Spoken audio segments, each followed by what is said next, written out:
Back here on The Drive on 104.5 The Team, ESPN Radio, the free 104.5 The Team at the Capital Region's home for New York sports. Dan and Mike with you. Thanks for joining us. Joined on the phone right now by Jake Asman, the host of the Jake Asman Show on YouTube, and also, Jake, the host of, what would you say, 1,000, a million radio shifts recently? What's your number at this point? Man, I don't know if we're approaching a million, but maybe we'll get there at some point. But I appreciate you guys having me on. It was a pleasure. Yeah, pleasure's always ours as well. It's always a lot of fun to be able to catch up, even during the course of the offseason. Had to throw it in really quickly. A lot of conversation yesterday, obviously, about Yankees and Red Sox. So your thoughts on Yankees and Red Sox for the first time this season, and also the Yankees getting Gerrit Cole back before we get to football. Yeah, you look at the series, and after the Yankees took the first game and the way they did it, where they scored a bunch of runs, and Verdugo had the great performance against his old team for the first time, I figured, all right, well, the Yankees are going to win this series. They'll find a way to win 2 out of 3 at the minimum. So it's surprising that they then lost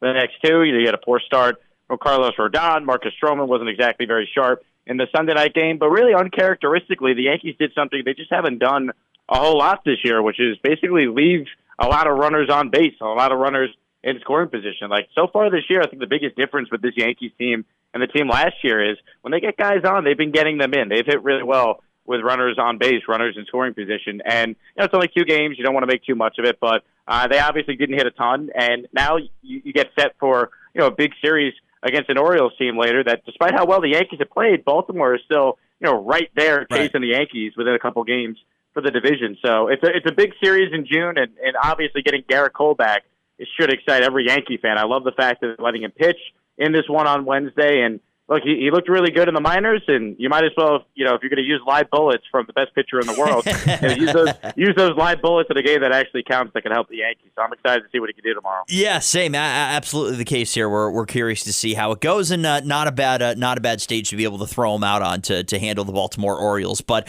your thing is the Jets, so we might as well talk a little Jets during the offseason. One of the bigger stories that's come from OTAs into minicamps is still the lack of attendance from Haason Reddick. So saw you cover this on your show, the Jake Asman Show. What's the latest that we should know about this Reddick situation, and should we have any level of concern within Jets fandom? Well, it really does sound like when the Jets acquired him, there was an understanding that he was going to play on his existing deal. So for everyone I have spoken to, it sounds like the Jets were genuinely surprised that he basically bailed on all the voluntary stuff and then skipped the 2 mandatory minicamp practices last week. That being said, if he wants a new deal, all a player could truly do is exactly what he's done so far, just basically make it known you're unhappy and want a new deal. At the end of the day, he is under contract for another year. The new CBA makes it really hard for any player to seriously hold out. So I think he'll show up to training camp, and I do think the Jets and Reddick could probably come together on some sort of deal where you look at his salary for this year, it's $14.5 million. It's not guaranteed. Right. Maybe you start by guaranteeing that in case there's an injury. He still gets paid. And then I think the other thing they could do is probably put some incentives in his contract with sacks or player performances. Basically, if he plays well, he can make some extra money before he could cash in as a free agent. So, look, he signed the contract. Is he underpaid relative to other guys at his position? I don't think there's any doubt about that. But being a free agent is all about timing. And if he has a really good year, someone will pay him, if not the Jets. So it still behooves him to show up and play well and ball out so he can get paid. So I still think that ends up happening, but it wouldn't surprise me at all if they work out some sort of Band-Aid solution to his contract. Okay. Jake, another minicamp absence, quarterback Aaron Rodgers. What have you made of just the national media's coverage of this absence, and how big of a deal do you view it as? To me, it is not a big deal at all. It would be a big deal had he missed everything, right? But he had been at everything. The Jets had 12 practices. There's no difference between an OTA practice and a minicamp practice. It's just called something different. And I think the way it's been covered by some, quite frankly, has been irresponsible if you think about it. First off, when you hear some say Aaron Rodgers skipped minicamp all week, it somehow insinuates or implies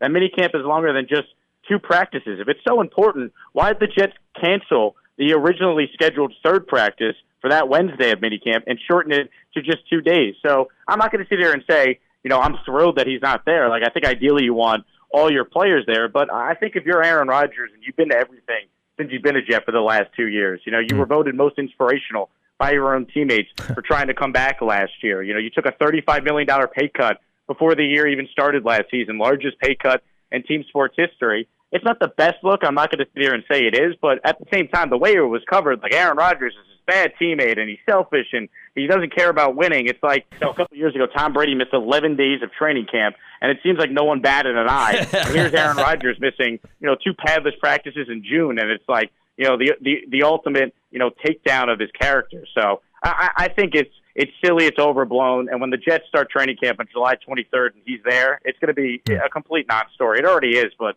it will be completely forgotten once actual training camp starts.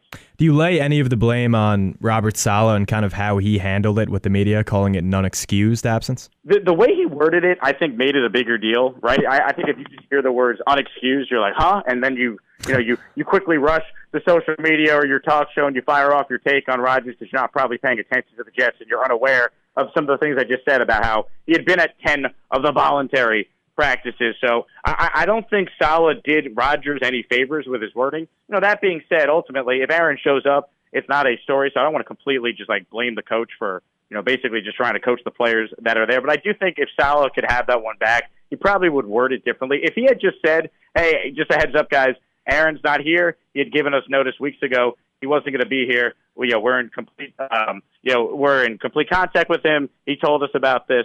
So it's all good. As you guys have seen, he's been at everything, all throughout the offseason. I don't think anyone then would have followed up and said, but is it an inexcused absence or an unexcused absence?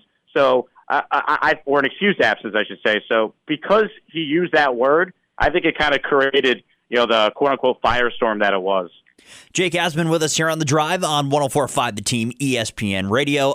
Jake, outside of the players that weren't at mandatory minicamp over the last week, any other takeaways that you saw spoken about with this Jets group on the positive side that maybe fans should keep an eye out for as we head into this quiet period here in the offseason? Absolutely. It sounds like, based on some of the things that are coming out of OTAs and minicamp and just some of the people I've spoken to that were actually there, look, it's too early to anoint the rookie class, and I don't think any rookie class will ever be as good as the one that Joe Douglas had in 2022. But the early returns on some of these guys is really positive. Some great feedback on Olu Fashanu and the job he's done so far, learning from Tyron Smith and being a left tackle for this team. I think the early returns you're hearing about Malachi Corley, the wide receiver they traded up for in the 3rd round, are positive. And I think a couple names to watch in day 3 of the draft. Braylon Allen, the running back from Wisconsin, was flashing as a receiver, which I think was a big surprise to many. I think he's already kind of solidified himself as RB2 behind Breece Hall, so that's certainly something to watch for this summer. And then the other name you keep hearing about is the kid from the CFL who's got an unbelievable backstory and has overcome so much adversity in his personal life. And that's Quantez Stiggers. This guy didn't play college football. He was an unbelievable player in the CFL. He was the rookie defensive player of the year in that league. He falls to the 5th round, and apparently he has been turning a lot of heads. And with the Jets having, DJ Reed as a free agent after this year and Michael Carter as a free agent after this year, and they got to pay Sauce Gardner, there's a good chance they can't keep all 3 of those guys. They'll keep Sauce, but it could come down to Reed versus Carter. So hearing about Stiggers already turning heads is a positive because you might be relying on him in the not-so-distant future to play opposite Sauce Gardner. Jake, it seems like the position battles are kind of mostly, I don't want to say over with, but kind of set in stone with most of the lineup. But do you look at maybe the wide receiver room and the safety room, and do you see any kind of movement in the depth chart when we approach the season? Safety, I do see like a legit competition. That said, I think the Jets re-signed Chuck Clark with the intention of him starting opposite Tony Adams, who started all last year. They did bring back Aston Davis, who honestly played really well and was a part of some big turnovers in limited playing time. So I think they'll give him a legitimate chance to compete with Chuck Clark for one of the safety spots. But I think at the end of the day, they kind of have an idea on how that's going to play out. And you're right about the receiver situation. You have Gerrit Wilson, you have Mike Williams, but Mike Williams is not going to play a lot in training camp. They've already said he's on the Breece Hall timeline, which means he's probably not practicing towards the end of August when we see him. So that gives opportunities to guys like Malachi Corley, Xavier Gibson, Jason Brownlee. And look, with Rodgers back, you hope he could turn Alan Lazard into at least a competent wide receiver again. I don't think he's ever going to live up to the contract he signed, but I mean, he at least owes Aaron Rodgers some money from that contract. So what he can do is, just be a competent wide receiver 4 and be a good backup to Mike Williams because, I mean, man, he was so bad last year, as everyone knows. But, I think that's kind of what you're looking for, right? The receivers next to Gerrit Wilson and eventually Mike Williams, who's going to stand out this summer.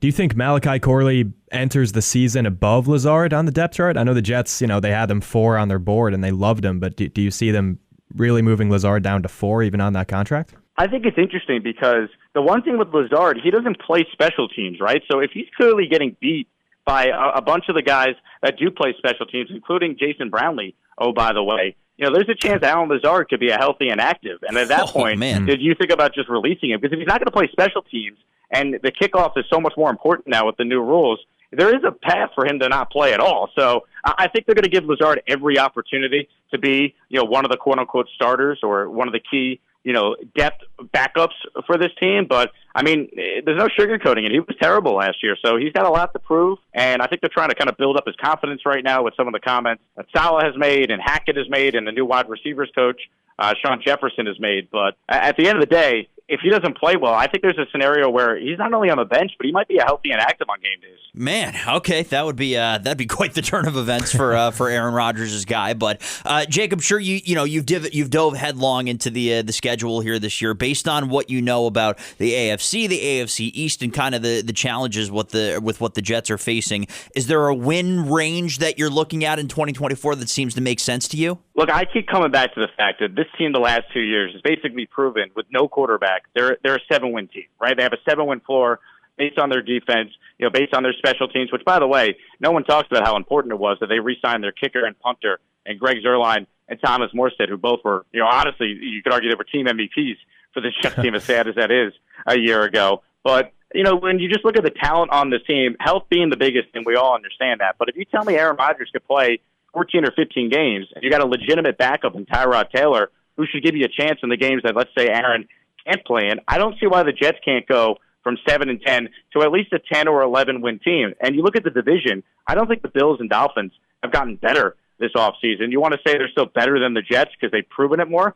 Okay, that's fine. But we know it's a year-to-year league. The Bills have the best quarterback, I would say, in Josh Allen. But I think there's some major questions with the rest of their team. I think there's major questions with the Dolphins and the fact that, Tua Tagovailoa last year against teams with a winning record, his team went 1-5. He has struggled in cold weather. He's never won a game when the temperature is below 45 degrees. So there's some questions with the other teams. There's questions with the Jets too. But, if you tell me the New York Jets could get, let's say, 14 or 15 games from Aaron Rodgers with this roster, I think they're at least a 10-win team, and I think you take your chances from there.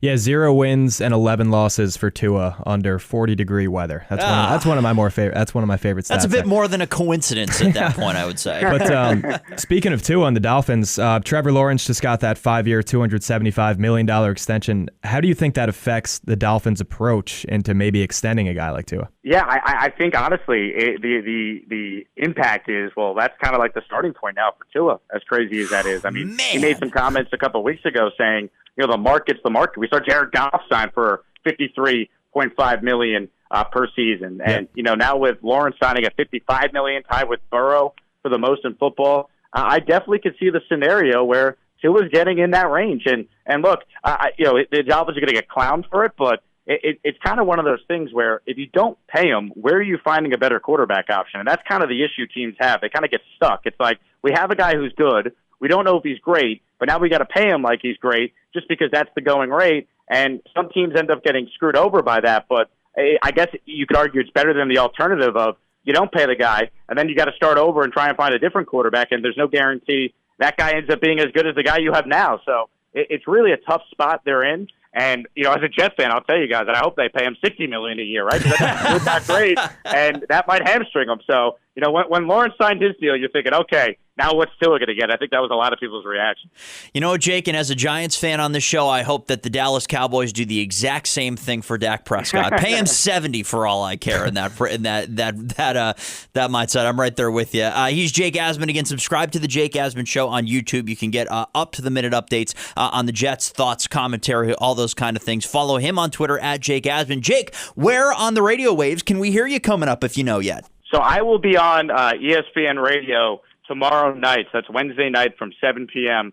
To 10 p.m. And then I'm on Mad Dog Sports Radio from 7 p.m. to 10 p.m. So I basically, like, every other day in, like, the 7 p.m. to 10 p.m. shift on different national stations. But if you have Sirius XM, it's actually easy. It's ESPN Radio Channel 80 and Mad Dog Radio It's Channel 82. And I don't know what local programming you guys have, but if you carry the national network from 7 to 10 tomorrow, you'll hear my voice. I know. I think the Yankees are being so rude as to put a game over your putting a game over your air shift. But I guess Gerrit Cole's return bigger than me talking about sports. Look, I would not agree with that, but apparently, WFAN decided that it is. But whatever. We'll pray for rain so we can hear our guy Jake Asman. Jake, always a pleasure. Thank you for the time. We'll catch up with you soon. Yeah, you got it, guys. Thanks so much for having me. Always a pleasure to join you, Dan and Mike. Oh, the pleasure is always ours to have our guy Jake Asman, and we have more of The Drive coming up next here on 104.5 The Team.